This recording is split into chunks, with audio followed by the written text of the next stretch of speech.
Hola, buenas tardes. Ya estamos en directo en la presentación del libro de Ignacio de la Rosa Ferrer, El convento de Nuestra Señora Gracia en la Villa de San Clemente. Lo estáis viendo aquí. Están aquí para el que ahora después quiera llevárselos, para comprarlos, perfecto. Entonces, bueno, el acto va a comenzar a las 7. Están el ponente a punto de sentarse. Os estoy ofreciendo una panorámica de cómo está el convento de Nuestra Señora de Gracia. Hay bastante gente. Hoy había una carrera de la organización local de la lucha contra el cáncer y hay también más cosas.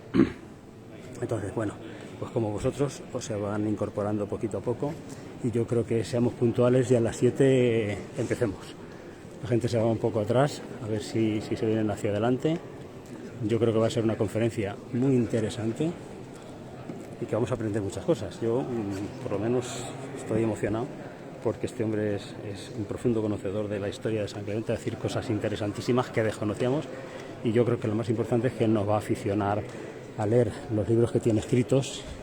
Son el año 1500 de la Mancha Conquense, refiere San Clemente, pero también refiere otros lugares de la Mancha de Cuenca, y el que es objeto de presentación, que es el convento de Nuestra Señora de Gracia en la Villa de San Clemente.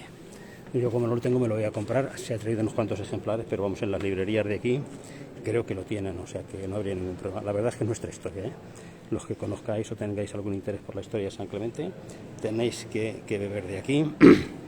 Yo primero me empollé un poquito, los conozco no mucho, pero sí he leído mucho sobre la historia de San Clemente, escrita, los documentos para la historia de San Clemente, escrita por don Diego, y ahora pues nos estudiaremos esto porque merece la pena.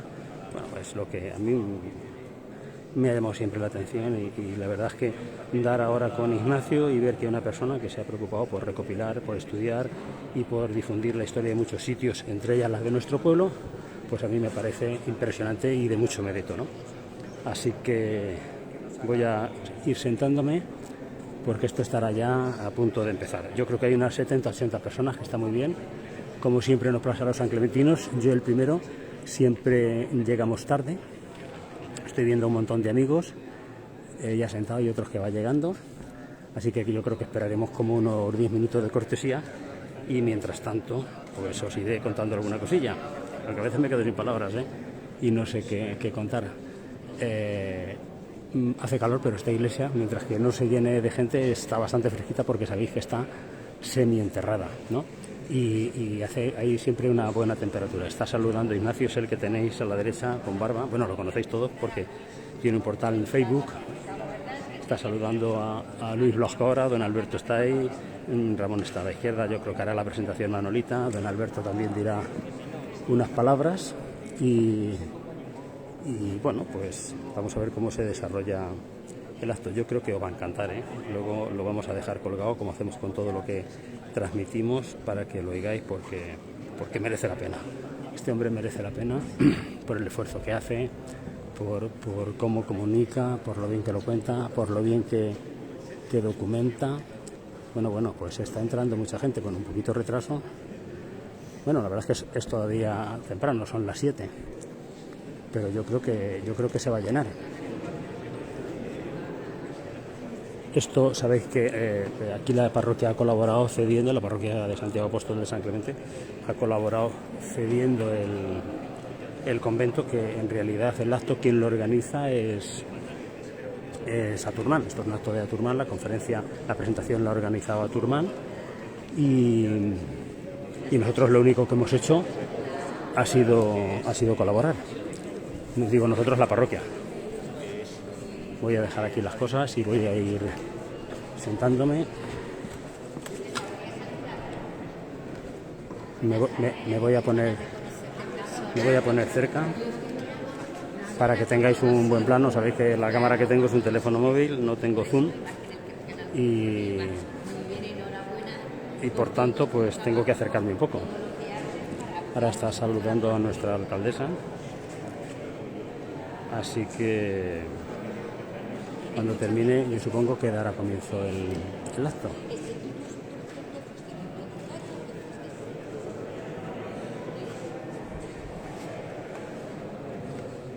Madre mía, se va a llenar la iglesia del convento, ¿eh? Teresa Ibiza, buenas tardes. Esta tarde he estado con tu madre, la he acompañado al cementerio. Manoli Martínez, buenas tardes. Muchas gracias a todos por seguirnos, ¿eh? Estamos 27, a ver si comienza y nos vamos incorporando porque Ignacio nos va a hablar de cómo se fundó, cómo llegaron los franciscanos, porque este fue un convento franciscano, después se fueron los franciscanos y llegaron los carmelitas. La pintura y la forma exterior que veis ahora y quien preside es la Virgen del Carmen, porque los últimos que estuvieron aquí fueron carmelitas, pero este fue franciscano. No solamente vinieron ellos, sino que se trajeron a la sección femenina de la Orden de los Franciscanos, que son las Madres Clarisas, que también establecieron convento en San Clemente. Entonces vamos a ir sentándonos. Está Manolita, Ignacio y don Alberto. ¿Y Alberto también se puede sentar ahora o cómo lo... Don Alberto Ponemos esta silla va a estar también. No, a mí ya no me estorbáis. Ahí estáis fenomenales. Ahí estáis muy bien.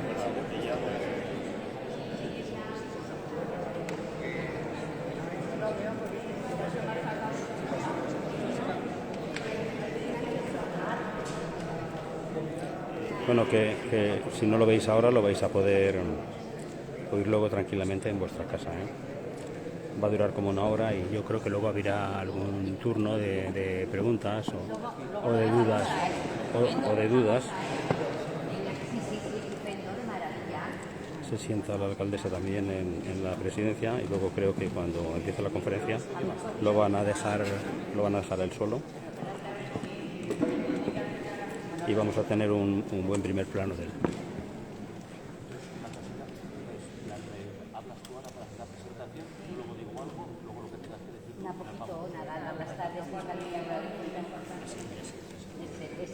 Charo. No, para atrás, para que si no, no sales. Así. Perfecto. Bueno, pues buenas tardes a todos. Bienvenidos a esta clausura de las 16ª Jornadas de Turismo Rural. Un cierre estupendo porque tenemos el privilegio de tener aquí a Ignacio de la Rosa Ferrer, un gran historiador y sobre todo para nosotros excelente, puesto que hoy va a presentar su libro Convento de Nuestra Señora de Gracia de la Villa de San Clemente. Es un privilegio, sobre todo porque lo va a presentar en este convento, ¿eh? Entonces yo iba a leer su currículum, pero dice, no, déjalo, que lo voy a hacer yo. Entonces lo que vamos a hacer es darle la bienvenida y desde luego dejarle hablar a él, pero primero vamos a pasarle la palabra a don Alberto, que también tiene mucho que ver, puesto que tenemos el permiso de utilizar este espacio, sobre todo para este evento tan importante. Pues nada, bienvenido, Ignacio, bienvenido. Lo tenemos como un amigo y yo creo que como va a venir en sucesivas veces, luego lo tendremos que nombrar San Clementino también. Bueno, pues le pasamos la palabra a don Alberto. Bien, quiero ser tan breve como Manolita. Sabes, a mí me tocó la lotería como venirme aquí, de cura, a San Clemente. Y sobre todo la lotería porque un proyecto que para ti lo has expresado muchas veces era un sueño, que esto estuviese en pie, pues créetelo que para mí también fue una ambición sacerdotal, el que la Iglesia estuviese en pie. San Clemente es un pueblo elegante y San Clemente ha hecho un buen equipo de empuje para que esto sea posible. Entonces, que hoy estés aquí presentándonos un libro que termina siendo sacar la entraña, ¿no? Que nos hablen las piedras gracias a ti, que yo creo que se va a conseguir en tu libro, y que lo hagas precisamente en esta iglesia, pues para mí, como párroco de este pueblo, para mí es una inmensa, de verdad. Segundo, que a tu hermano y Manolita como presidenta, bueno, pues dijese, nos vamos a ir a la iglesia. Fue una segunda alegría también muy grande. ¿Por qué? Pues porque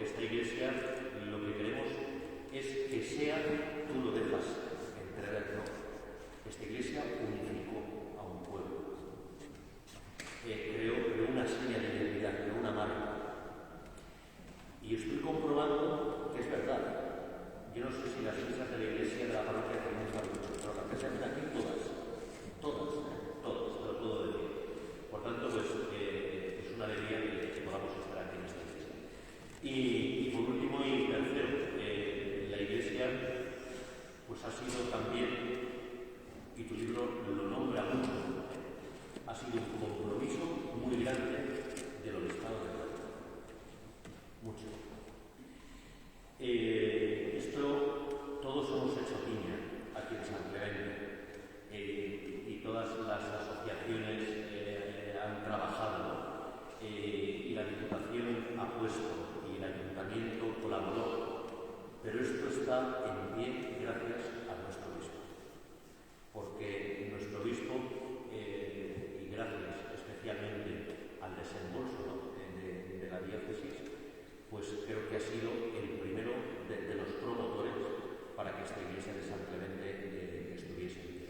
Bueno, pues oye, la unión hace la fuerza, la unión del principio se vuelve a repetir después de 500 años y que tú pues nos lo expliques de una forma tan elegante como lo vas a hacer, pues para nosotros es una bendición, te lo digo de verdad. Así que muchísimas gracias, señor. Gracias. Oye, me tenéis que decir si se oye bien o no.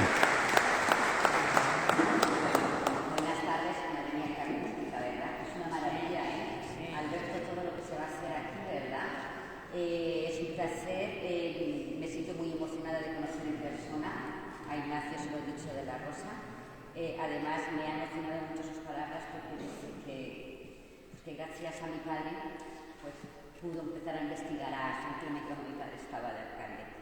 Muchísimas gracias. Yo creo que es el broche más bonito final que va a poder poner a Guzmán a lo largo de la historia, porque sí que te mereces San Clementino, porque gracias a ti la historia de San Clemente está viva.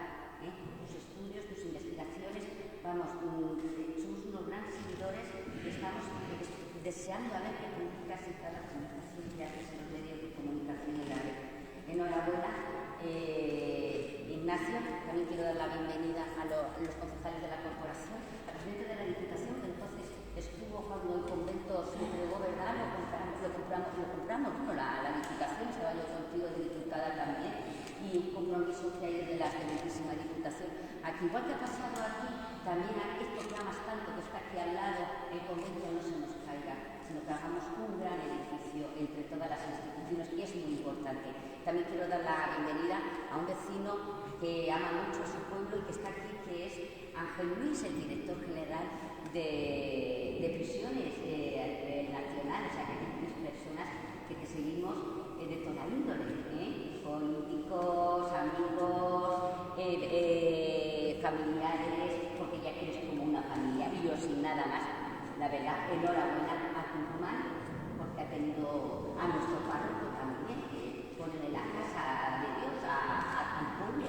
Así es, y a ti por estar esta tarde con nosotros. O sea, nos vamos a traer, es un buen regalo esta tarde. Muchas gracias. Muy bien.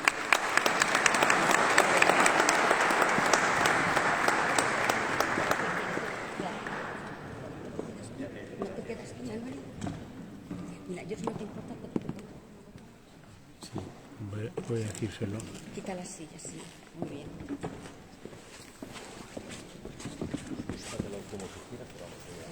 Ignacio, me está diciendo la gente que soy un poquito bajo, que si te puedes acercar más al micrófono, mejor, ¿vale? Venga. Estamos, muy buenas noches, muy buenas tardes, no sé exactamente a qué hora estamos ahora mismo, son las 7 o las 8. Realmente estoy un poco apabullado por dos razones, por la presencia tan masiva que ha habido y en segundo lugar por estar en este marco incomparable que es la iglesia de los Frailes, la iglesia de Nuestra Señora de Gracia. Ayer tuve una entrevista en la radio y casi me quedé un poco desprevenido. Me preguntaba qué sentía no ser traducido aquí en la misma iglesia de la que había hablado y me quedé un poco en blanco, me fui realmente por los cerros de Úbeda.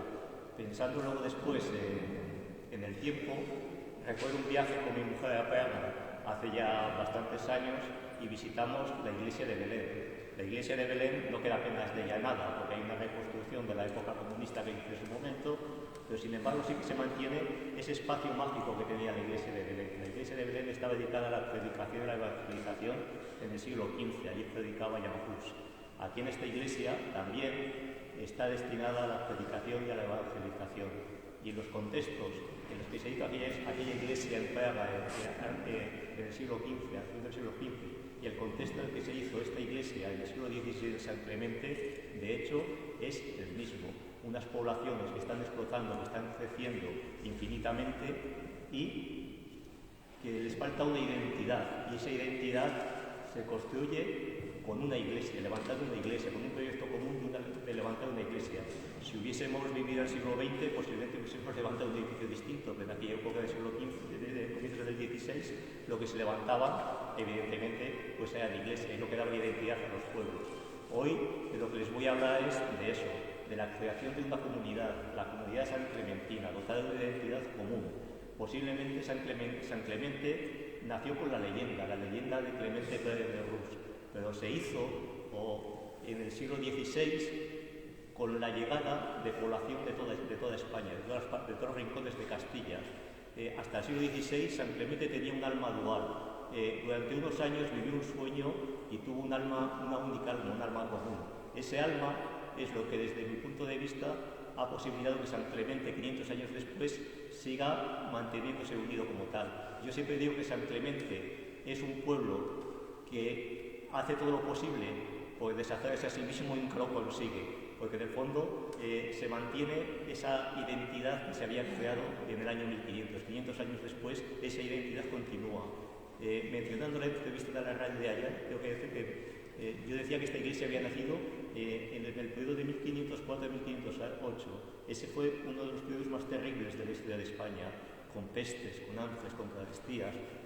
La situación era pésima y sin embargo en aquel momento fue cuando se empezó a construir el templo, cuando la población sanclementina salió de la peste de 1508. Hoy en día estamos saliendo también, o estamos viviendo momentos muy tumultuosos, que se decían, momentos muy críticos con la COVID, con las guerras, con una incertidumbre de cara al futuro. Sin embargo, estar sentado en esta iglesia da una seguridad que garantiza que los proyectos de futuro que va a tener esta comunidad sanclementina sigan adelante. Yo eso es de lo que les voy a hablar. Si es cierto que tenía pensado en un principio, como debe ser de rigor, pues unas palabras de agradecimiento, en primer lugar a Manoli.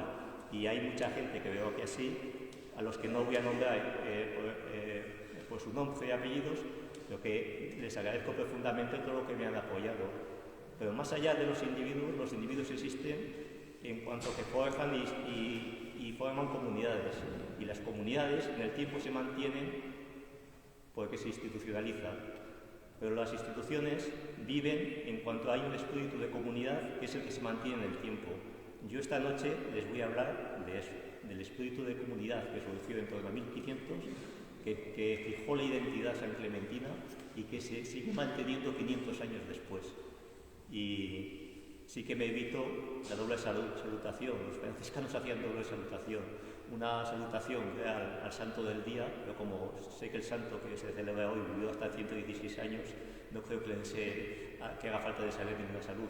Y la segunda salutación, por supuesto, va para todos ustedes, por su apoyo. Yo les leo una pequeña cosita que he redactado, y esto es la redacción de un neófito. Me pedía Manoli el currículum. Yo mi concepción de mí mismo y de lo que es mi persona, ya no física, sino desde un punto de vista espiritual, lo defino con las palabras de un san clementino que fue Constantino de la Fuente. Él hablaba de poquedad y miseria humana. Yo creo que la humildad es un valor que debemos tener hoy en día. En la medida que tenemos ese valor, pues se hacen grandes cosas. Son los valores que tenían los sanclementinos en 1500 y sabiéndose de su poquedad y miseria, sin embargo tenían grandes proyectos para esta comunidad y para este pueblo. Si les parece bien, les leo una pequeña cosa que, un poquito largo, pero un poco que he escrito. Un resumen es, hago un recorrido de San Clemente, empezando en el año 1586, vuelvo al siglo XV para situarme en el año 1503, que es cuando nace esta iglesia, cuando se funda el convento de Nuestra Señora de Gracia. Y intento pasar a ustedes una idea, las diferencias, esa imagen, ese alma dual que siempre ha existido en San Clemente, como en ciertos momentos de sacrificio se forma un alma común, que es la que hace que el pueblo tenga una identidad que se mantiene en el futuro. Así que si les parece bien, empiezo. El 20 de noviembre de 1586 es el año y el día que se establece el corregimiento de las 17 villas, con capital en San Clemente. Ese año, la iglesia de Santiago ya está levantada. Un nuevo ayuntamiento se eleva sobre el viejo edificio que viene de la década de 1490. El edificio del Pósito está recién acabado, bajo los auspicios de Mosén Rubí de Bracamonte, el último gobernador del Marquesado de Villena, y con fama de masón además, o al menos es lo que nos dicen los símbolos familiares de su capilla de enterramiento en Ávila. No están los grandes palacios barrocos, pero las familias pudientes ya levantan sus casas de ricos, con fachadas adinteladas entre grandes sillares y patios interiores para diferenciarse socialmente del común y de sus casas de tapial. Ese año de 1586 es el comienzo del esplendor de San Clemente, que inicia su camino como capital política y fiscal. El San Clemente que hoy conocemos es el de los grandes espacios públicos y sus monumentos, capital antaño de un distrito político que reunía todo el sur de Cuenca, desde Las Mesas a Mingladilla, y también capital fiscal de un amplio territorio, legado del Marquesado de Villena, y que se extendía por Albacete, Chinchilla, Almansa, Ellín, hasta Yecla, Sas o Villena, y en algún momento también incluía Requena y Utiel. Aquellos hombres de 1586, no obstante, no estaban orgullosos de nada. Habían adecentado el pueblo, pero eran conscientes de sus deudas con sus abuelos. Cuando describían su pueblo en las relaciones topográficas de 1575, destacaban por encima de todos sus conventos franciscanos, símbolo de una auténtica época gloriosa ya pasada, en la que, según se decía, la villa tuvo más población y posibilidades entre las gentes que vivían en aquel tiempo. Se equivocaban, pero los hombres de 1586 recordaban acomplejados a sus abuelos de 1500. Aquellos hombres de 1500 habían creado una comunidad nueva, transformando la vieja villa de 200 vecinos o casas en un pueblo recio de 1000 vecinos, tan solo en el espacio de una única generación. Se trataba de gentes heterogéneas, venidas de toda España, con una religión que les proporcionaba un mundo y un universo comunes de ideas, un lenguaje y un pensamiento que daba unidad a la diversidad de sus procedencias y creencias. Fue ese lenguaje común, nacido de la Biblia, el que les predestinó en un proyecto común, levantar una iglesia, la iglesia de Nuestra Señora de Gracia, la que hoy nos hallamos. Ese año de 1503, cuando se levanta una nueva iglesia, San Clemente se hizo como comunidad civil y como comunidad religiosa. Su nacimiento como comunidad, como tantos otros pueblos, está envuelto en la leyenda de un personaje mítico, Clement Pérez de Rus, pero su hacimiento, en bella expresión del siglo XVI, como comunidad, ocurre hacia 1500. Los sanclementinos de entonces, llegados de toda España, pusieron su voluntad y trabajo para levantar la nueva comunidad, aunque el elemento catalizador que lo hizo posible fueron unos pocos frailes franciscanos, llegados al pueblo sin nada. Como sin nada, llegaron la mayoría de los nuevos sanclementinos. Una máxima de San Pablo nos dice: «Ni laventes e omnia possidentes», que viene a significar los que no tienen nada y lo poseen todo. Unas palabras muy apegadas a los franciscanos y una expresión que define a San Clemente y sus vecinos de 1503. Si hemos de elegir una fecha de nacimiento de San Clemente para la historia de España, ese año es el año 1439. Los sanclementinos se reunían en un concejo junto a su iglesia, la de Santiago, y más probablemente en el Camposanto Anejo, donde reposaban sus antepasados. Ese año de 1439 comenzaron a dejar huella escrita de lo que trataban y hablaban en actas municipales. Las pocas, más de un centenar de familias sanclementinas, fueron conscientes que debían dejar testimonio de su pasado. La historia de España se les impuso.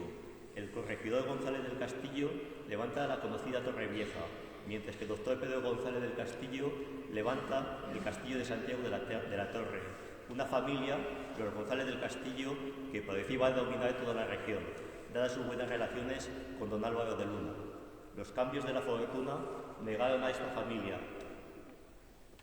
Y en 1445, San Clemente cae bajo el dominio del hombre ascendente de la política castellana, don Juan Pacheco, maestre de Santiago y marqués de Villena. San Clemente nace como un estado, demasiado territorio para tan poca aldea de 130 familias. Decimos estado, pues responde a la visión geopolítica de don Juan Pacheco y al hecho consciente de fortalecimiento de algunos núcleos, entre ellos Villarejo de Fuentes o San Clemente, al que se dota de 4 aldeas. El sueño quedó en nada, pues el gran desarrollo de Castillo de Gaeza y Muñoz en el siglo XV convirtió la nueva villa de San Clemente, con título desde diciembre de 1445, en pueblo dependiente de la fortaleza. Pero en estos años el alma de San Clemente cambió. Los Pacheco definían a San Clemente como un pueblo de pocas casas y muchas rosas, tal vez porque San Clemente fue el lugar preferido de descanso de la mujer de don Juan Pacheco, doña María Portocarrero. A un inciso, sí que he encontrado documentos ligados a la genealogía de algunas grandes familias de San Clemente que hablan que efectivamente la mujer de don Juan Pacheco pasaba aquí largas estancias. De hecho, los testimonios son la Rubia, una mujer de Osa de la Vega, y Alonso Rebe, un personaje bastante importante del marquesado de Villena. Lógicamente, aunque el hecho de qué casa vivía, pues no sé qué casa vivía. Piensen ustedes que a mediados del siglo XV, pues San Clemente tenía 130 casas y destacaban pues la casa de Lo González Castillo, y no creo que se hubiese construido todavía la casa de López Rodríguez, un famoso judío que tenía de hecho el más rico del pueblo, para que ustedes me entiendan, en aquella época. La mujer de Juan Pacheco aquí residía con sus hijos, en especial con el pequeño Juan. Con los Pacheco llegaron nuevas gentes y el alma de San Clemente se hizo dual. Aquel pequeño pueblo de campesinos y pastores vio cómo se asentaban los criados de don Juan Pacheco, los paniaguados de hoy y los hidalgos y grandes apellidos del día de mañana. Se les recompensó con grandes extensiones de tierra, en Villar de Canto sobre todo, y en especial uno de ellos fue muy favorecido. Hablamos de uno de los personajes más singulares de toda la Mancha en el siglo XV. Se trata de Fernando del Castillo, alcaide luego de Alarcón, que recibió tierras en Perona y molinos en la Losa. El alcaide de Alarcón sería el hombre más rico y poderoso de la Mancha conquense. Se decía que tenía 300 pares de mulas. Asimismo, se llamaba el mayor de los diablos de este mundo, pues reconocía que no había familia a la que no hubiese hecho algún mal.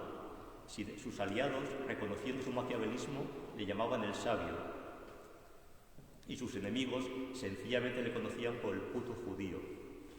Al fin y al cabo, nadie sabía de su padre, que pasaba por un judío de Castillo de Gaeza y Muñoz que vendía aceite, y todos sabían de su madre, cuyos huesos fueron desenterrados en la capilla de Santa Catalina del convento de San Agustín de Castillo de Gaeza y Muñoz para ser quemados por practicar la fe judía. Recalcamos este hombre, pues justamente su hijo, Alonso del Castillo y Toledo, fue el fundador de esta iglesia y convento que nos acoge. Disculpen un momento.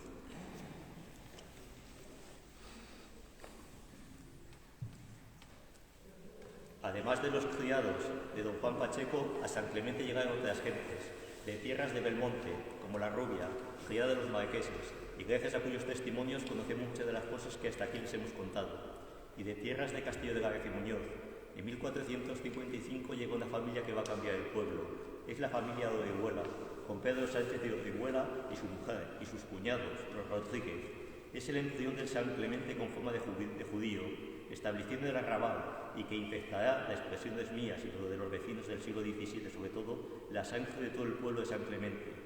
Ese San Clemente tradicional y cristiano viejo, apegado a la libertad que da el terruño, tiene que convivir con ese otro San Clemente del arrabal, ajeno a la tradición, de cuya fe se duda y de cuya naturaleza de bien nacidos también. Ambos mundos chocan en la guerra del marquesado de 1476 a 1480, agitado el San Clemente tradicional por ese removedor de pueblos que fue Juan López Rosillo. Aquí voy a decir Juan López Rosillo, aunque yo creo que no tiene una caña en este pueblo, posiblemente sea el personaje más principal que ha tenido el pueblo, pues fue el que consiguió todos los privilegios para esta villa. Se llama el reductor del marquesado de Villena, y es, según algunas fuentes de Enrique Fontes, que estudió el ejecutivo de aquel Villarpestado, el ejecutivo de Hidalguía, viene de Santa María del Campo Rus, por lo que se ve. Pero fue un hombre que prácticamente el sol se echó sobre las espaldas de la rebelión contra el marqués de Villena en los años 1470 a 1480. Hasta en aquella época hasta hubo un complot contra los judaizantes del pueblo, al grito de que no queden mamantes ni piantes. La guerra la ganó Isabel la Católica, pero si en villas como Villanueva de la Jara ya no hubo lugar para hidalgos ni judíos, Villa Enemigos de Hidalgo se autodenominaba Villanueva de la Jara, en San Clemente es difícil saber quién ganó la guerra, pues viejos criados del Marqués, como García Pallarés, alcaide de Chinchilla, y el del Bello Sepulcro, que de la iglesia de Santiago, que todos conocen, es el personaje que está enterrado, porque a veces se ha confundido con un familiar suyo que fue clérigo en la iglesia de Santiago, pero el testamento lo deja muy claro que el que está enterrado allí es García Pallarés. Y también deja claro que el primer deseo de García Pallarés es que se enterrase en esta iglesia, pero su hija Isabel Monroy suponemos que incumplió ese último deseo del alcaide de Chinchilla, de García Pallarés. También estaban en el pueblo los López Rodríguez, con oficio real, los cuales García Pallarés y López Rodríguez se paseaban orgullosos por el pueblo. De hecho, las disputas continuaron acabada la guerra y hasta la próxima guerra de Granada, intervención de la Inquisición incluida, pero a pesar de los procesos inquisitoriales, los cristianos nuevos de San Clemente aguantaron y con la expulsión de los judíos en 1492 buscaron una sinceridad religiosa que les posibilitara su integración en la comunidad. San Clemente, a pesar de todo, seguía siendo un lugar de pocas casas y muchas rosas, apacible para la vida. Valga como ejemplo don Jorge Manrique, el poeta. En los 4 meses que estuvo en esta tierra, a comienzos de 1439, rehuyendo de la guerra, se refugiaba aquí, en San Clemente. Nosotros hemos encontrado 2 testimonios directos de la presencia de Jorge Manrique en San Clemente, al que imaginamos como un melancólico poeta que escribía sus últimas estrofas en esta villa y no el capitán de guerra que fue por obligación. Los 2 testimonios de los que estoy hablando, uno es de un tal Sedeño, que es un militar segoviano que vino con él y que hablaba que estaba alojado aquí al lado de una casa de un tal gallego. Ese gallego sí que, el apellido gallego sí que existía, es de Santa María del Campo, pero sí que existía aquí en el siglo XV, a finales del siglo XV estaba muy presente. Y un segundo testimonio de la presencia de don Jorge Manrique en esta casa, en este pueblo, es hay un momento en que un testigo de Sisante dice que había acompañado a uno de los capitanes de Jorge Manrique a pasar el Júcar por la noche y que lo había enviado Jorge Manrique, que estaba sentado y vivía aquí en San Clemente. O sea, no piensen ustedes en Jorge Manrique como ese valeroso caballero que luchaba una y otra vez, que seguramente le gustaban más los momentos relajados aquí en San Clemente, como tales. Es así como llegamos al sueño que vivió San Clemente, un sueño materializado por una generación que tuvo que rehacer sus vidas tras la guerra de Granada, en el periodo tan desconocido como fascinante que va del año 1492 a los años previos a las comunidades de Castilla en 1520. Acabada la guerra de Granada, los hombres vuelven a su casa, pero la guerra ha provocado tales desplazamientos que los hombres están desarraigados. Muchos no vuelven y buscan nuevos hogares. Uno de estos, relacionado directamente con este convento, es Alonso del Castillo y Toledo. Vuelto de Granada, busca casa en San Clemente. En 1493 se instala en la llamada calle de las Almenas, junto a la Torre Vieja, donde edifica su casa familiar. No llega con las manos vacías. Su padre, el alcaide de Alarcón que les hemos hablado, le ha legado amplias extensiones de tierra en el Cañabate, en Torrona, los Molinos de la Losa y los censos o préstamos concedidos a los campesinos en Villanueva de la Jara. Sería falso decir que su llegada es una novedad. Se le recibe con recelo. Su padre, el alcaide de Alarcón, es odiado y su hijo Alonso ha recibido sangre judía por los 4 costados. Nada se sabe de su abuelo, un judío seguramente. Su abuela, Violante González, la Blanquilla, es condenada por la Inquisición en 1491, sus huesos desenterrados y quemados. Su madre es Juana de Toledo, hija del llamado doctor Franco, Diego González de Toledo, cristiano nuevo y contador mayor del rey Juan II. La mujer de Alonso del Castillo es María de Inestrosa, que es la que da de hecho el buen nombre a la familia. Es hija de Alonso Sánchez de Inestrosa, comendador de Santiago y señor de Valera de Abajo. Tal vez los dos lobos superpuestos que se intuye en una de las mensuras del ochavo de esta iglesia sean de la familia Inestrosa.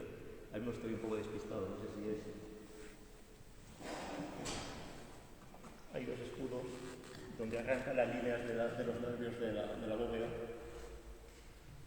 Posiblemente uno sea de la familia Castillo y otro, que son dos lobos superpuestos, sea de la familia Inestrosa, que es la que tiene pues, una capilla y la colegiata de Belmonte, se ve con bastante más claridad que el escudo. Pero bueno, cuando tengamos posibilidad de ver las cosas detenidamente, se lo digo con seguridad. Pues bien, la suegra de Alonso del Castillo es Inés de Alcaraz, con ascendencia judía también, y con condenas inquisitoriales en la familia, y de la que se decía que embarazada se había refugiado en el hogar familiar de Castillo de Báez y Muñoz, y evitaba pasar a la iglesia de San Juan Bautista con la excusa de que no podía subir los escalones que daban acceso al templo, dado su estado de gestación. Tampoco, qué inciso, no hagan ustedes mucho caso de todas estas acusaciones de judaísmo, porque, aunque sí es verdad que ellos tienen alguna gota que otra de judaísmo, aprovechaban las diferencias que tenían políticas entre ellos pues para resolver sus disputas y sus problemas. Sí es verdad que en un expediente de la Inquisición de 1506 se pide San Clementinos que no tengan, por decirlo así, los 8 apellidos, que tengan los 8 apellidos vascos o sanclementinos tradicionales, y al final solamente encuentran 4 o 5 personas, porque todos estaban manchados de sangre judía. Prácticamente uno de ellos es un conocido mío, Baya del Rey, que es una familia bastante noble en el ejército español y con bastante pedigrí, que viene de este pueblo y que es una de las familias más, ya aprovecho para decir, una de las familias más laureadas que hay en el ejército español actualmente. En esos años de la década de 1490 es cuando se plantan viñas nuevas, con los testimonios que nos han quedado del vecino pueblo del Provencio, con los nuevos cultivos, nuevas oportunidades y nuevos recién llegados. Muchos son anónimos, otros no tanto, pero todos ellos ven en San Clemente una tierra de oportunidades. Destacamos a 2 familias que llegan con los comienzos de siglo, andan vendiendo paños por la Mancha y son de Tierra de Campos. Uno es Martín Ruiz de Villamediana, que luego funda el convento de las Clarisas. Y también Antonio y Cristóbal de la Fuente, sus criados, en un negocio de paños que tiene su centro en tierras vallisoletanas y zamoranas, pero cuyos tentáculos se extienden al vecino reino de Portugal también. En cuanto a los de la Fuente, están en los antecesores, seguramente casi con seguridad, de Constantino de la Fuente, que todo el mundo le está atribuyendo una ascendencia judía. Yo creo que no tiene esa ascendencia judía. A veces lo he estudiado con algunos especialistas, como la reciente fallecida Frances Luticuice, y yo casi tengo la seguridad que no era judío, que realmente no estaban mintiendo los expedientes genealógicos y que venían de tierras zamoranas. De hecho, los de la Fuente son los que impulsan la iglesia de la Cofradía de Nuestra Señora de Septiembre, que es donde luego se instala el Colegio de los Jesuitas con el tiempo. Allí, de la Fuente, harán pedigrí, siempre llevarán la fama de que son cristianos viejos y no renunciarán a ello. Yo creo que las acusaciones, me estoy extendiendo un poco más, que hay contra Constantino de la Fuente de judaísmo, más que nada es porque no se entiende su vida. Yo me lo imagino siendo un niño aquí en San Clemente, viviendo la explosión que estaba viviendo el pueblo en torno a 1500 y el desengaño al que le llevó pues, el fracaso de ese sueño de 1500. Yo creo que fue justamente ese fracaso del sueño de 1500 el que lo derivó hacia posiciones que algunos quieren ver como el protestantismo. A mí me decía esta profesora de Barcelona que Constantino no tiene que ver para nada con la reforma protestante, que su filosofía, aunque hubiese llegado a conclusiones similares, partía de unos hechos que era diferente. Yo creo que esta profesora me decía, pero ¿cuál era la educación que tuvo Constantino de la Fuente? ¿Qué pasaba en San Clemente, una aldea tan pequeña, para que surgiese una figura tan importante para la historia de España? Yo soy incapaz de dar respuesta a eso, pero lo que sí puedo decir es que en aquellos años la educación, la predicación, la evangelización estaba en boga. De hecho, un judío converso daba sus clases en la iglesia de Santiago. llamado Alonso del Castillo. La población judía conversa de San Clemente a veces daba sus propias clases en las cuevas donde estaban las tinajas. Hay un caso muy curioso de un chico que sale de la cueva de López Rodríguez, que es un judío converso aquí en San Clemente, y va corriendo a la iglesia a que le dé clase luego después Alonso del Castillo. Además de eso, había también por lo que son bastantes educadores en las casas privadas. Sobre todo los ricos. Alonso del Castillo tenía sus propios maestros en casa.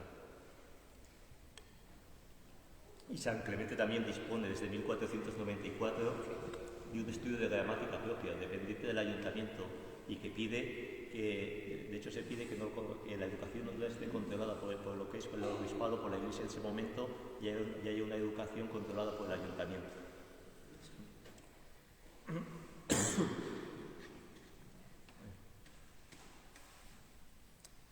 El caso es que Ruy de Villamediana y los de la Fuente se quedan en San Clemente en el año 1502, después de unos años de venta ambulante, casi con seguridad aprovechando las franquicias del mercado de los jueves. Llegan con sus familias, los de la Fuente con su madre ciega, Martí Ruy de Villamediana con su mujer y hijo pequeño a cuestas. Se quedan y ponen tienda, porque ven en San Clemente un pueblo prometedor. Es solo el inicio, tiendas y más tiendas. San Clemente es mediado del siglo XVI un pueblo de tiendas. Al calor de los llegados de Tierra de Campos, otros sanclementinos, muchos de ellos cristianos nuevos, imitan su ejemplo. Luego, en 1570, los moriscos, hábiles en oficios, ponen tienda al lado de sus talleres. Y por fin, llegado el siglo XVII, llegan los judíos portugueses, que introducen a San Clemente en la economía mundo, con centros en Lisboa y Holanda. El camino de estos comerciantes lo recorren otros hombres con un mismo destino, San Clemente, y allí donde hay comerciantes siguen sus huellas los frailes franciscanos. Estos frailes viven de la tradición de su fundador, San Francisco de Asís, se sienten a gusto en la calle y entre el pueblo. Se cuenta que a San Francisco de Asís le gustaba pasear por la ciudad y al volver al convento solía decir a uno de sus discípulos: ya hemos predicado. Los franciscanos gustarán de esta predicación entre el bullicio de las tiendas del mercado de los jueves o en el momento de la recogida de la cosecha, cuando reciben la llamada limosna del pan. Anda más suelto que las obligadas predicaciones de Cuaresma o Adviento, donde compiten con los dominicos llegados desde Villaescusa. Pero volvamos al año 1503, año de la instalación del pueblo de los franciscanos. Se dice que la fundación del convento es el legado de una bula papal de 1446, del Papa Eugenio, que daba licencia para la fundación de 15 conventos en España, 5 de ellos en Castilla. Esa afirmación puede valer para Belmonte o Villanueva de los Infantes. Aquí en San Clemente, el franciscanismo nace por dos razones. Una profunda: los franciscanos saben que llegan a un pueblo en crecimiento y necesitado de evangelización. Otra accidental: la familia Castillo debe arreglar sus asuntos con la Iglesia. El alcaide de Alarcón ha sido condenado en 1499 por acoger judíos de Ciudad Real y Sevilla en el castillo de Alarcón. Es condenado por la Inquisición y cumple su condena haciendo penitencia en el convento franciscano de Belmonte. Los Castillo buscan esa profesión de fe que se les niega, donando sus cosechas para el mantenimiento de los conventos de la custodia franciscana. Alonso del Castillo y Toledo asume la política de su padre, el alcaide, de buenas relaciones con el franciscanismo, aunque no puede esconder su alma tacaña, ya no solo por sus chantajes al pueblo de San Clemente, al que cede 560 fanegas de trigo para su alimentación, a cambio de que no construya nuevos molinos que compitan con los suyos de Alosa, también porque su cicatería llega a la misma fundación del convento, cede a los frailes un espacio reducido e inhabitable, de 4 paredes, el conventico del que nos habla el cronista de la tradición franciscana. Ese legado se ha visto por los sanclementinos como ofensa a unos frailes que se están ganando el apoyo de sus vecinos, viéndose obligado el Consejo de San Clemente a ceder nuevos terrenos suyos, propios y aledaños. Aunque no se entiende nada si no pensamos en aquellos años que van de 1504 a 1508, momento de los primeros balbuceos del convento, años de sufrimiento para el pueblo de San Clemente y años de solidaridad desprendida de unos frailes recién llegados. Son años malos. Así quedan en la memoria de los hombres, malas cosechas, antes, y llegado el año 1508, la peste, una de las peores pestes que ha sufrido Castilla, 1503, 1504, 1505 fueron años que se arruinaron las cosechas, y 1506, el año que las lluvias excesivas arruinaron las hierbas y los ganados. Las familias, nos lo cuenta el párroco de los Palacios en Sevilla, andaban con sus hijos a cuestas, deambulando por los caminos, exhaustos y hambrientos. Los años siguientes son penosos, hasta que llega la peste de 1508, y las comunidades se juegan su propia existencia. En aquellos tiempos, en los pueblos, el símbolo de continuidad de una comunidad es la lámpara de aceite encendida delante del Santísimo Sacramento. Había miedo. Si la lámpara se apagaba, se acababa la existencia de la comunidad. En ese clima apocalíptico, todo cambió de repente y algo lo hizo posible. Ese posible fue el espíritu de solidaridad que infundieron los frailes al resto de los vecinos, con un mensaje de esperanza. De nuevo, el nihil tenentes et omnia possidentes. Los que nada tenían y se amparaban en un mensaje franciscano de salvación. Los que nada tenían y se aferraban a la esperanza que la comunidad y pueblo de San Clemente tenía una continuidad en el tiempo, que le había hecho superar todas las calamidades. En esos tiempos de dureza, la solidaridad de gentes diferentes, guiadas por el mensaje de unos frailes que han vuelto al mensaje primitivo del Evangelio, acaba con las suspicacias de antaño. El alma dual de los sanclementinos que les persigue en el tiempo deviene en alma colectiva que fija la identidad de todo un pueblo. Y llega el milagro. La gente deja de comer pan. Siempre el poco trigo que tiene con la esperanza de una buena cosecha, que llega en abundancia nunca vista en el verano del año 1508. Es ahora cuando el pequeño conventico, una casa maltrecha, es el objeto de las miradas de los sanclementinos, que, en agradecimiento, deciden levantar una iglesia y un gran convento. Alonso del Castillo y Toledo es el protagonista. Él, que se ha malgastado parte de su hacienda en un sastre para recibir a Felipe la Hermosa y la reina Juana, y él, que se ha refugiado en Vara del Rey mientras sus vecinos padecían la peste. Alonso del Castillo sabe, sin duda, de la construcción de San Juan de los Reyes unos años antes en Toledo, una renuncia del franciscanismo a la mayor gloria de los reyes, y debe pensar en levantar un convento franciscano como desafío a un pueblo que le odia y ensalzamiento de sí mismo. Por su cabeza debió pasar e imitar el convento franciscano de Cuenca. Allí, por las vistas de la ciudad que tenemos de 1565, una torre poligonal cerrada domina la nave del convento. La torre es la capilla de la familia de los Gibaja o Matriz, antecesores de los marqueses de Moya. Es probable que Alonso del Castillo y Toledo pensara en un ochavo cerrado, como capilla familiar de enterramiento, y en su propia torre, pero el conflicto surgió enseguida. Si Alonso del Castillo y Toledo había puesto la primera casa y terreno, el templo que se edificaba lo hacía con las limosnas de los sanclementinos, que pidió que el patronazgo sobre la iglesia fuese comparecido. Se habla de una concordia el día de la Inmaculada de 1515, el ochavo de esquina a esquina para don Alonso del Castillo, el resto del convento para los sanclementinos, con derecho, al igual que don Alonso, a enterramientos en el resto del templo. Es muy curiosa la concordia esta de 1515, porque llega tanto la arrogancia de los sanclementinos que viene a decir la custodia franciscana, les dice, os aclamábades, o sea que estaban halagando a sí mismos, estaban volviendo unos arrogantes, lo que viene a decir. Y hay otro momento en que los propios sanclementinos vienen a decir, sí, pero nuestra fe se está resfriando, diciendo, o nos dais el patronazgo del convento o nos soltamos un ducado ni medio, es lo que viene a decir aquella época. La planta del templo, sin embargo, nos habla en su dibujo de las disputas entre don Alonso y el pueblo sanclementino y de la ingeniosa solución para hacer de la iglesia una iglesia de todos. El altar mayor, a mis espaldas, en su medio ochavo, aparece violentamente sesgado transversalmente por un transepto de poco desarrollo. Esto es la pequeña poesía. Antes de dar paso a la nave longitudinal y única que se extiende hasta el fondo. Si bien lo que es intención de ruptura da lugar a unidad e integración bajo el signo de la Tau. La Tau es el signo de los elegidos para la salvación.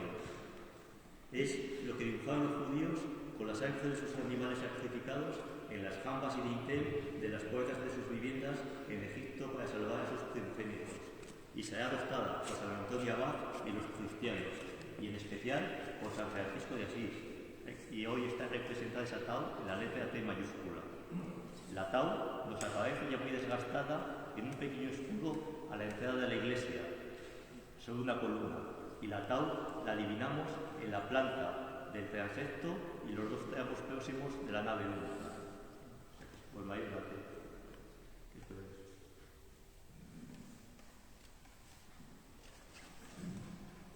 Es el espacio para la Iglesia de los laicos, para la comunidad nacida y hecha en los comienzos del 1500, y es el elemento que vale de nexo a la unión para el resto de la Iglesia, uniendo el lugar sagrado del altar mayor del presbiterio y el coro alto al fondo, donde están los frailes en un plano más superior a la entrada, mientras a sus pies están los fieles laicos, y el segundo plano, en los laterales, están las capillas de enterramiento familiar de los sanclementinos.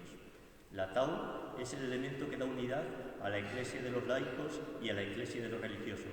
La tau es el elemento de unión entre las nacientes comunidades de laicos y de religiosos, integradas en una única comunidad. San Clemente, durante unos años, vive un sueño hecho realidad. Las palabras dominantes en el lenguaje son la de universidad y comunidad. Decenas de personas huyen de sus pueblos de señorío, de Minaya, el Provencio, Santa María del Campo o el Castillo de García Muñoz, para refugiarse aquí en San Clemente, como si fuese la tierra prometida o la Jerusalén celeste aquí en la tierra. La imagen de esa libertad es la iglesia de Nuestra Señora de Gracia, que su entrada y en una leyenda ya casi ilegible recuerda el valor del sacrificio para alcanzar la salvación, y que hace referencia a los estigmas recibidos por San Francisco de Asís de Jesucristo, y su cuerpo renovó los estigmas de la pasión. La leyenda, lógicamente, está en latín. Es tal, y todavía existe, que tapa una capa de canto, todavía existe la entrada.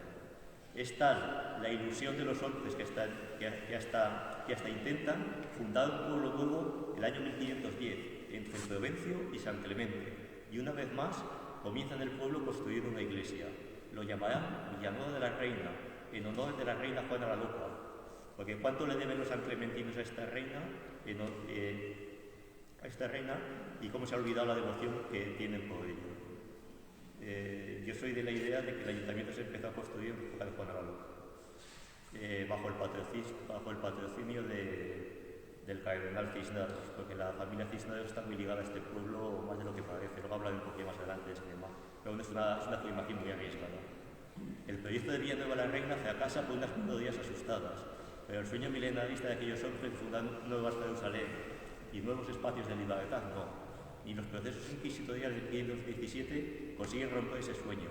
En el otoño de 1520, cuando San Clemente vive en sus comunidades, las alteraciones están imbuidas de milenarismo.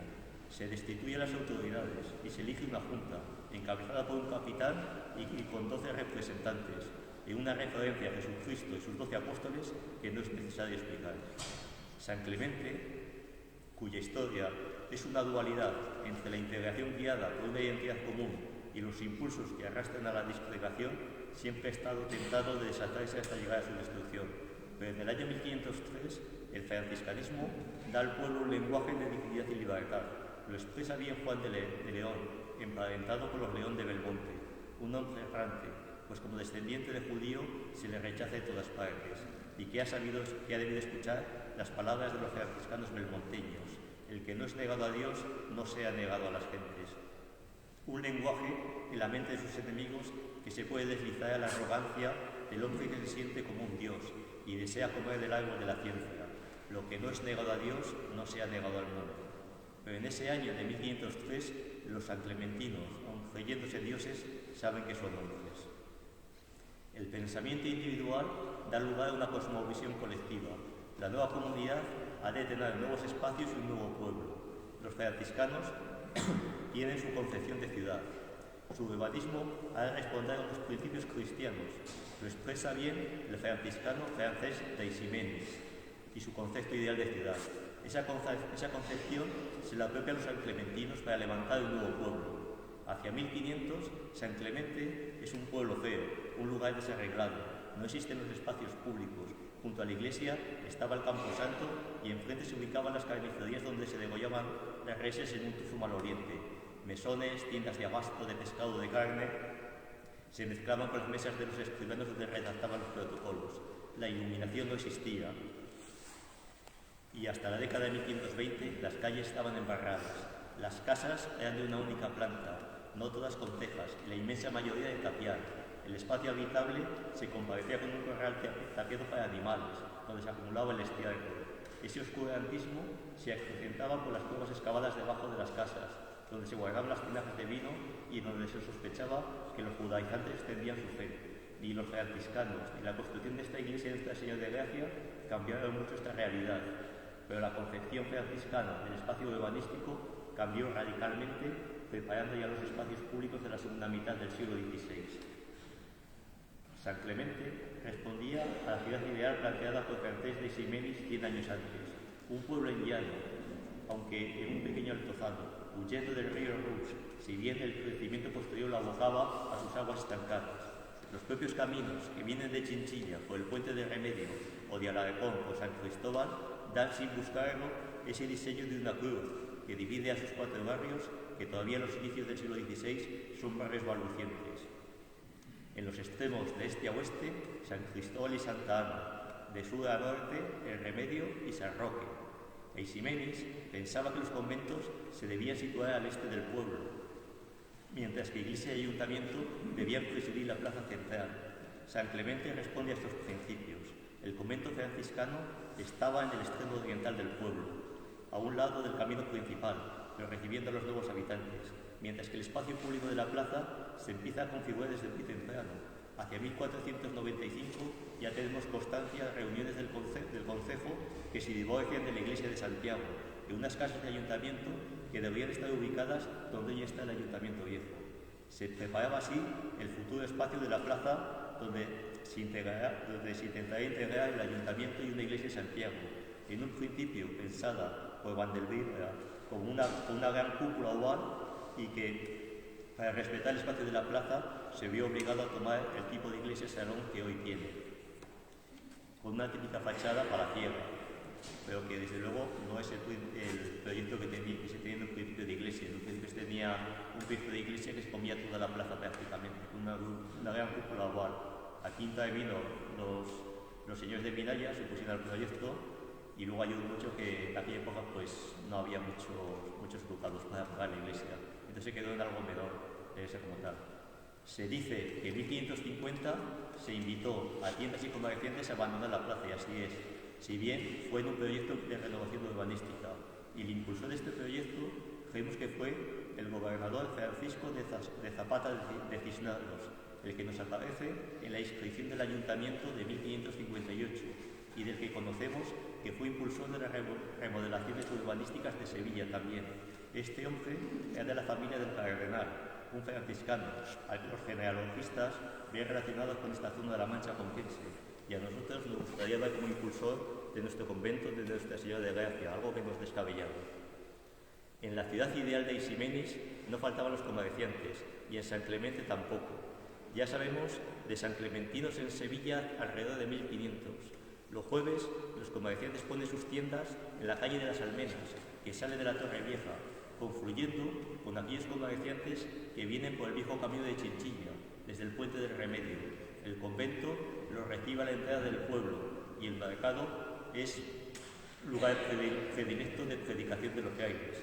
Por último, Eiximenis nos presenta una sociedad donde el trabajo es valorado, reivindicación del trabajo que ya ensalzó San Francisco, su ayuda a los pobres, no hay lugar para los ociosos, y se funda la sociedad en unos principios cristianos que han de guiar la acción de los oficiales del concejo, a los que llama ministros de Dios y ojos del bien común. No muy lejos de esos principios rectores deben estar los alcaldes y regidores de San Clemente, a comienzos del siglo XVI, que juraban, después de ser elegidos sobre los santos evangelios, la defensa del bien común y erradicar los pecados de la vida social. Así lo recogen algunos testimonios de la elección de oficios del año 1519, donde se decía: y luego los dichos alcaldes mandaron pregonar los pecados públicos, que ninguno juegue juegos vedados, ni blasfeme, ni sea rufián, ni puta lo tenga, ni sea mancebado, ni traiga armas, ni ande vagabundo, son las penas de las leyes del reino. En realidad, la zona de juegos aquí estaban en la calle Juego de la Pelota, y se acababa el pueblo en su día. Luego se extendían cebadales ya. Estaban allí juego de pelota, juego de bolos y también la casa de prostitución del pueblo también en aquella época. Parece una ironía, pero bueno, parece como si la fe estuviese aquí en el extremo oriental y en el extremo occidental, en el otro extremo, se acumulase donde podían estar la fuente de todos los pecados. La ciudad ideal de la Villa de San Clemente vivió en el tiempo lo que vivió el proyecto común de construcción de su iglesia, y es que los ideales aguantan mientras hay proyectos comunes. Sabemos que hacia 1510 Pedro de Oma está construyendo la torre del reloj de Villanueva de la Jara, un edificio civil, símbolo de la prepotencia de los jareños.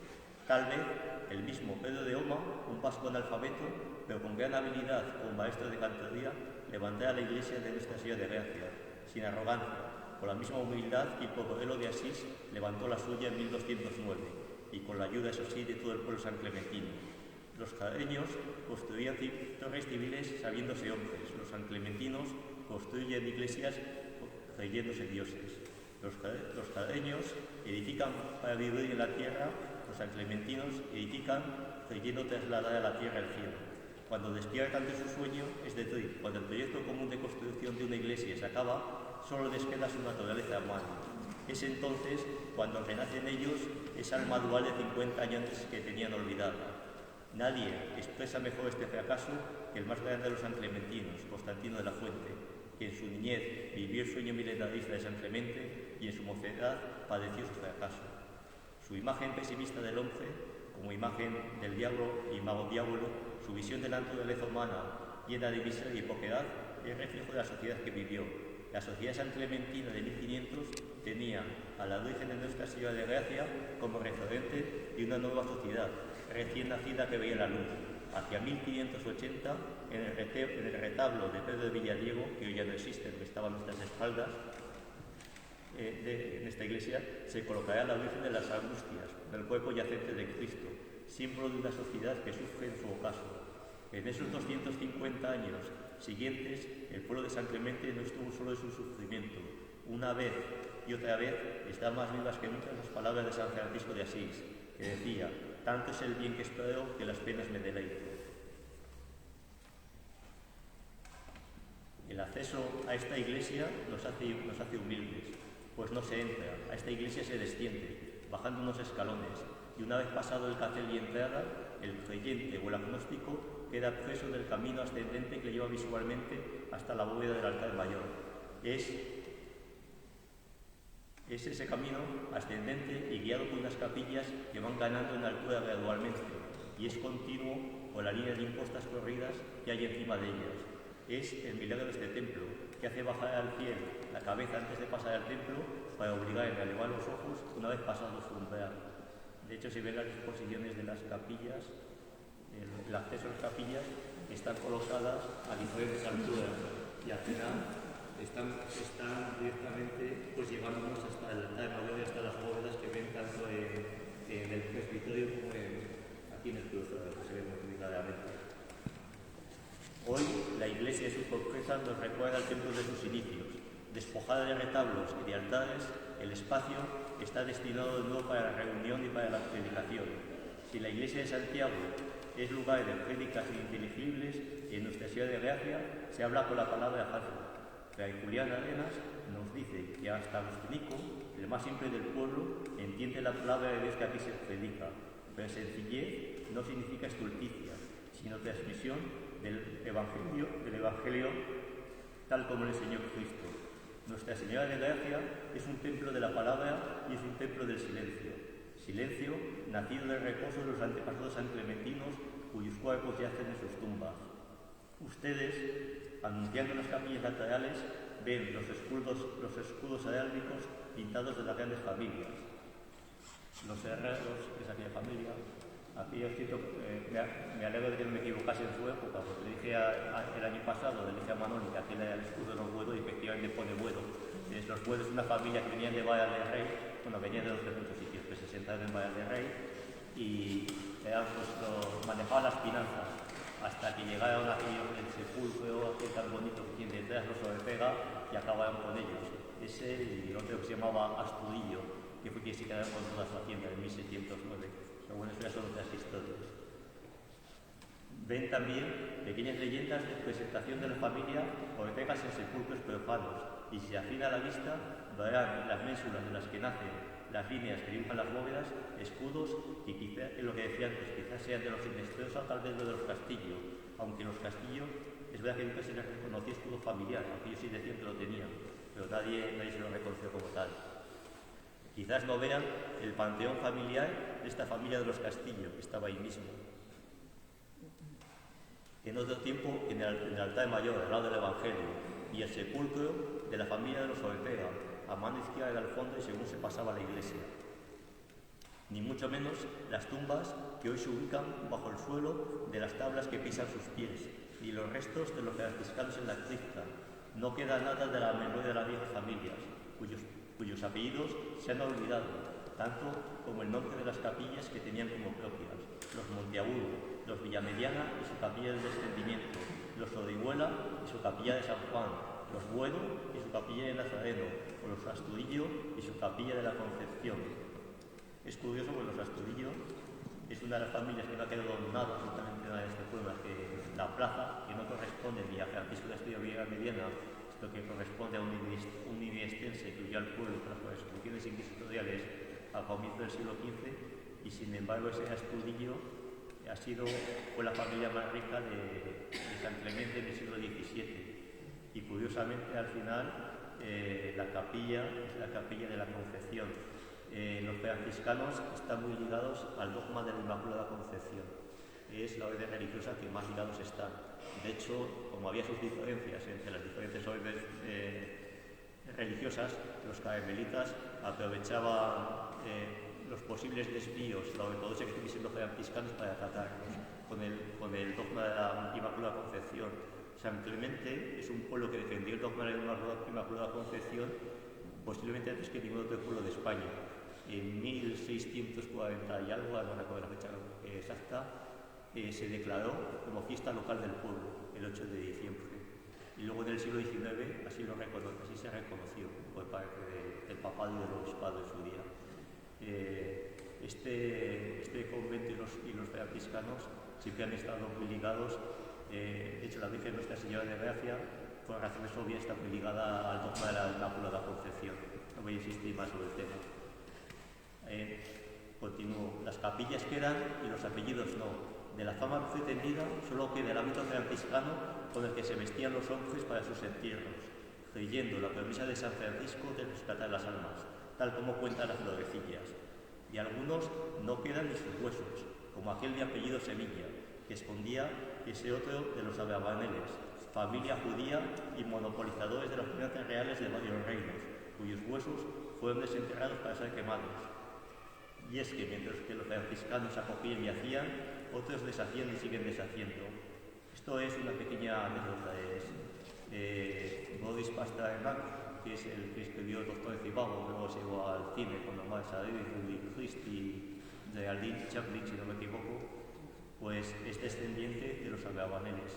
Aquí había un familiar de los Abrabaneles, que el expediente yo no lo he consultado, pero sé que está en el diocesano de Cuenca, y que fue enterrado en este convento, pero luego fue condenado por la Inquisición. En realidad las diferencias ya venían de bastante antes. Si no me equivoco, y luego los papeles lo confirman, a la madre de que se llama Diego de Sevilla, se le había negado el entierro en una sepultura cristiana, y él había defendido el padre del fundador de este convento, lo que es Fernando del Castillo, el alcaide de Alarcón. Y unas palabras que son muy actuales, decía que a nadie se le podía negar una sepultura cristiana, independientemente de que sus creencias fuesen las que fuesen. Hoy los retablos de antaño están deshechos. La acción pictórica de los Gómez queda residual, y las 27 tablas pintadas de los santos franciscanos ajenas a su ubicación original. La rica biblioteca del convento, destrozada por los franceses, y lo poco que queda de ella diseminada entre el Seminario Conciliar de San Julián y la Biblioteca Nacional. El bello claustro del convento, mutilado por un incendio y corroído por las heces de las palomas. Las 31 celdas de los monjes vacías. El refectorio fue eso de las humedades y la misma iglesia protegida por un tejado, aunque con miedo por desvelar sus secretos. ¿Y qué decir de la historia del convento? Las inscripciones pendientes de un estudio epigráfico o simplemente esperando se quite la capa de cal que las oculta. En esta iglesia de Nuestra Señora de Gracia todavía hay demasiado blanco, demasiado yeso, ocultando la piedra arenisca caliza donde residen los testimonios de su nacimiento. La escritura fundacional del convento y el llamado libro de Cerro, según Enrique Fontes, se hallaban todavía en 1931 en la casa parroquial, pero para desaparecer en 1936, según Zodiaco Estopañán, aunque nosotros dudamos de cualquier destino que se atribuya al rico patrimonio documental de esta villa y mantenemos la esperanza de que algún día salgan otra vez. Nuestra Señora de Gracia sigue siendo, no obstante, espacio de encuentro y reunión como antaño, espacio de predicación y evangelización, aunque ya no están esos frailes de los que aprendió siendo niño el más grande de los predicadores de todos los tiempos, el San Clementino Constantino de la Fuente. Dicen que a Constantino se le permitía echar un trago de vino en medio de sus predicaciones. Al fin y al cabo, fue el vino lo que hizo de San Clemente un gran pueblo. Esta iglesia fue y es un espacio de solidaridad, de la ayuda a los apestados de 1508 quedó un hospital, de la comiseración a los delincuentes y pecadores quedó el derecho al refugio, acogimiento y el derecho universal en su espacio a un entierro digno. Ya lo decía Fernando del Castillo, padre del fundador de este convento, no se le puede negar un entierro cristiano a nadie, sea cual sea su fe o raza. Este convento fue un centro de educación. Aquí aprendían los sanclementinos las letras, las cuentas y los rudimentos de la doctrina cristiana, y hoy debería ser fuente del conocimiento de su pasado para el pueblo de San Clemente. Este convento franciscano comenzó con la ilusión de 2 frailes y acabó con la exclaustración de 5 en 1835. Al igual que todos los conventos observantes masculinos, tenía por destino la ruina. Piensen en lo que queda de los conventos franciscanos en Cuenca, de Villanueva de la Jara, Iniesta, Villarrobledo, Balbara del Júcar, San Lorenzo de la Parrilla, Moya, Balaya de Abajo. No queda nada o casi nada. Nuestra Señora de Gracia estaba predestinado a la ruina también. El voto de pobreza de sus inquilinos se reflejaba en el inventario de bienes con motivo de la desamortización, solo cosas inútiles, mas su destino ruinoso no fue tal. Un hombre, antes que sacerdote, salvó el convento de la ruina de los años centrales del siglo XIX, el padre Tomás, o Tomasito, como le llamaban cariñosamente los sanclementinos. Este hombre mantuvo el espíritu de sacrificio, abnegación y esperanza de los sanclementinos de 1500 y supo mantener el símbolo de esa identidad. Este edificio conventual, antes de que en 1899 pasase a estar de nuevo ocupado por los carmelitas. Son hombres como los Tomasitos los que han mantenido esta iglesia y convento, y el olvido ocasional del Consejo San Clementino y el desprecio de sus fundadores pudo con esta iglesia, la más necesitada de toda la provincia franciscana por falta de cuidados que ya presentaba en el siglo XVIII. Aquí se alojaron las tropas en 1706 y luego fue saqueada por las tropas napoleónicas en 2 ocasiones, 1809 y 1812, diezmando su biblioteca y destrozando sus retablos en la guerra de 1936. El convento de Nuestra Señora de Gracia, sin embargo, sigue en pie, gracias a nuevos tomasitos, que repiten una y otra vez el mensaje que recibió San Francisco del crucifijo de San Damián: ve y repara mi iglesia, que amenaza ruina. Muchas gracias. Muy bien. A la gente le ha encantado. Veis que hay un lleno casi absoluto. Bueno, yo no me esperaba tanta gente y Ignacio tampoco, lo ha dicho al principio de su conferencia. Ha estado genial. Ahora me imagino que se abrirá un turno de ruegos y preguntas. Si no hay las preguntas, yo os las reflejo y os las hago llegar.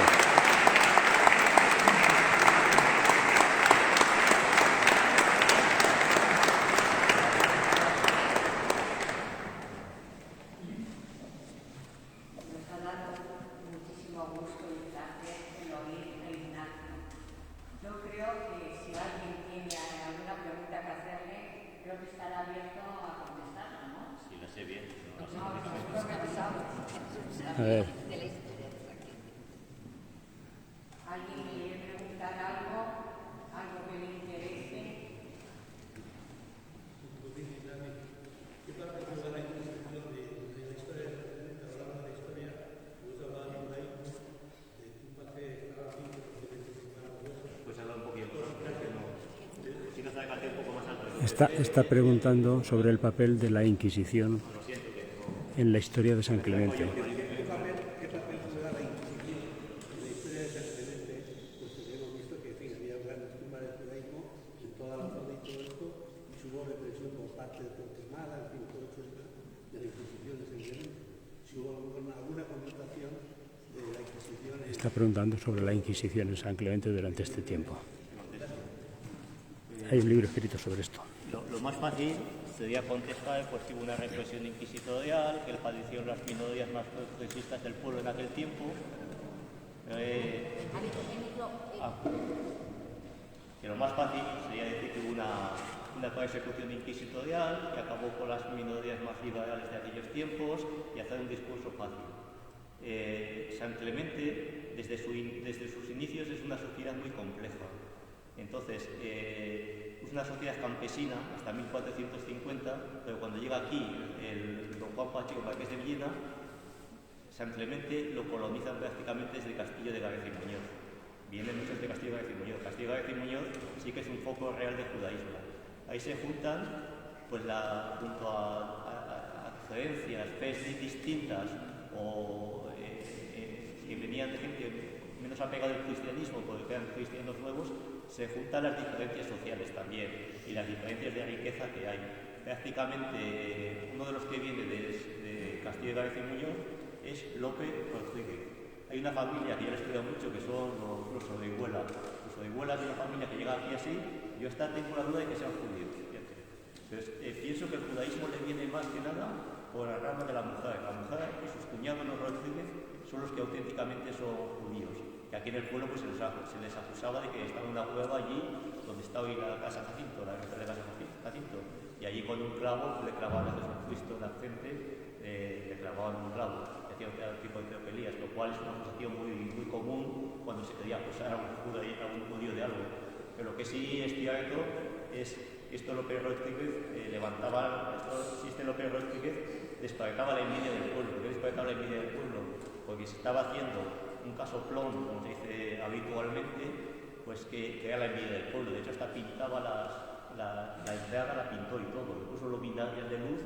Usted imagínese, en 1460, 70, cuando se hizo la casa, que estaba un pueblo de campesinos de 130 casas, que llega aquí un señor, se hace un palacio, prácticamente, llama a pintores que vienen desde Caravaca, manda un escultor que viene desde las Pedroñadas, y adecenta su casa y es la envidia del pueblo. Eso despierta unas envidias tremendas. De hecho, este señor López Rodríguez acabó acusado por la Inquisición y falleció durante el proceso inquisitorial, sin que se llegase a la condena final. Estas diferencias, la Inquisición sobre todo afectó en sus inicios, pero no a la gente principal del pueblo. Sí es verdad que tenía ganas, sobre todo Rosillo, Juan López Rosillo tenía bastante ganas, pero no sí que se llevó bastante gente, pero gente ya de segunda categoría. Hay una familia, por ejemplo, los Orihuela, los Castillo también, que tuvo una condena inquisitorial de la de 1499, fue una condena mínima, todavía se les respetaba. Dicen algunas lenguas, porque el inquisidor general tenía como amante una señora Catalina de Orihuela, de este pueblo, pero bueno, eso lo dudo que eso solamente sea únicamente la razón. Sí es cierto que en el año 1517 es cuando se produce un cataclismo en el pueblo. No tengo la seguridad, yo creo que en ese momento fue que San Clemente dejó de depender por unos años de la Inquisición de Cuenca, dependió de la Inquisición de Murcia, y el único auto de fe que se ha celebrado en San Clemente fue en 1517. Eso, un auto de fe, pues hay que imaginar eso, con sus penitentes, con sus capirotes, su San Benito, el desfile, realmente resultaba dramático y sobre todo visualmente llegaba mucho a la gente. En ese proceso fue condenado Luis Sánchez de Orihuela, que hasta entonces una familia que se había, por la línea masculina al menos, se había mantenido y no se la había perseguido como tal.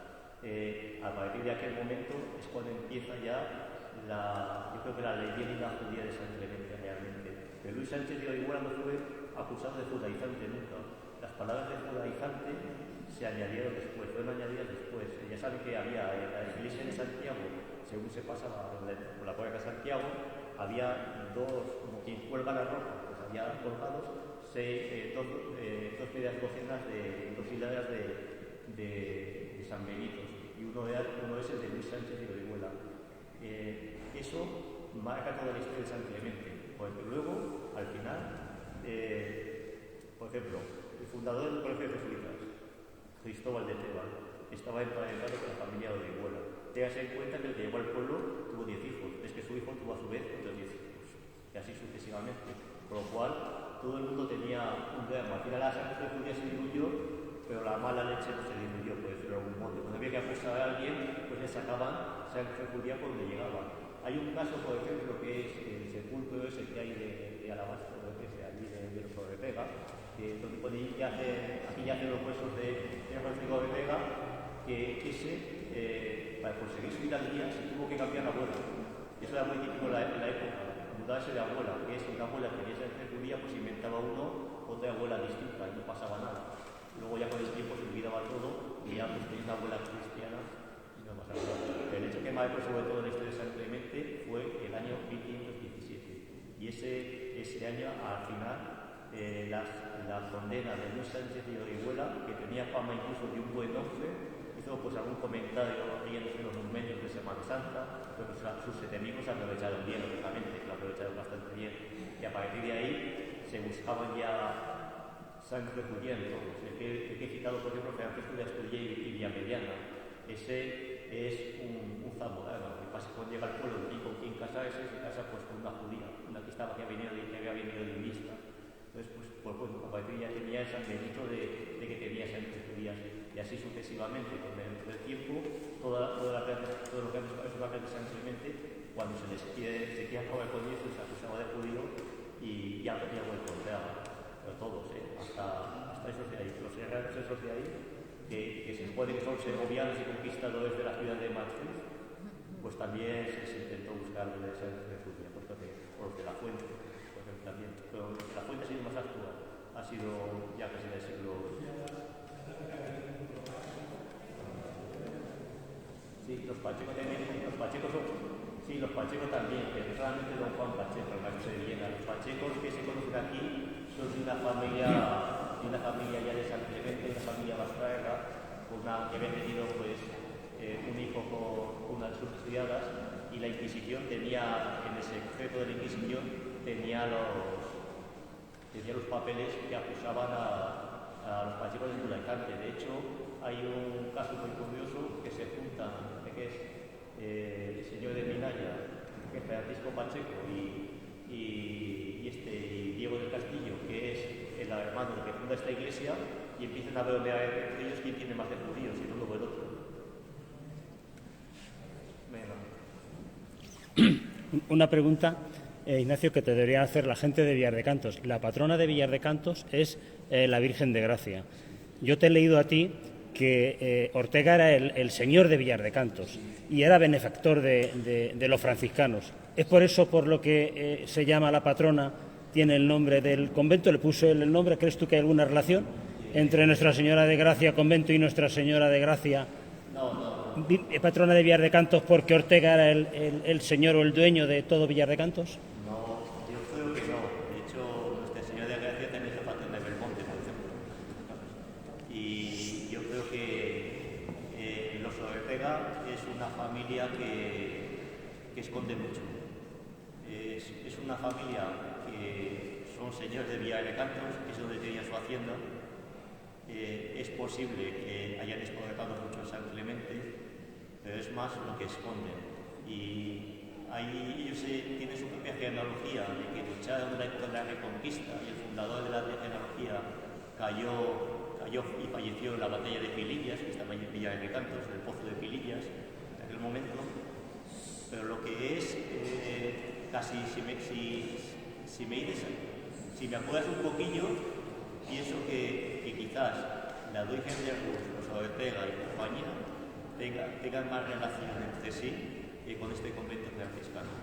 Yo creo que los Ortega, cuando llegan a este convento franciscano, es hacia 1530-35, que es cuando se hace enterrar el que llaman el Rico de Ortega, que está ahí, que está enterrado allí. Luego, después no. Yo, sinceramente, lo dudo. Gracias.